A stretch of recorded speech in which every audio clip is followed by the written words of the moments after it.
Minister Ljajić vyjavil, že nedošli bodi, že by turizem dožil suđbu srpskog fotbalu, odnosno že bi še beše dovaloljem o potencijaloh, a nje i o dobrih rezultatoh.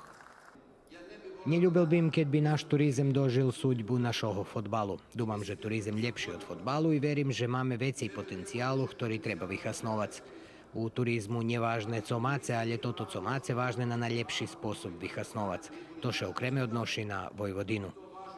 On hvaril, že Novi Sad i Subotica pricahuju okolo 40% turistov, ktorí prichodze do Vojvodiny i najavil, že ministerstvo vjedno so pokrajinskim sekretarijatom za turizem i s lokalnima samoupravami zrobi šitsko, že bi turistični potencijali buli vyhasnovani. Uspіх merame z ostim, jak zvekšame turistični optog, jak zljepšame našo turistične ponuknuce, či pricahnjeme stranskih turistoh, a z roka na rok i Serbija i Vojvodina vše ljepši i uspišnjejši u tim. Popri turističnog ponuknuce Serbiji predstavila še i Čarna Hora, jakžem partner sajma, potim Slovenija, Horvatska, Republika Srpska i Hrečeska. Sajam bude tirvac po 1. oktober.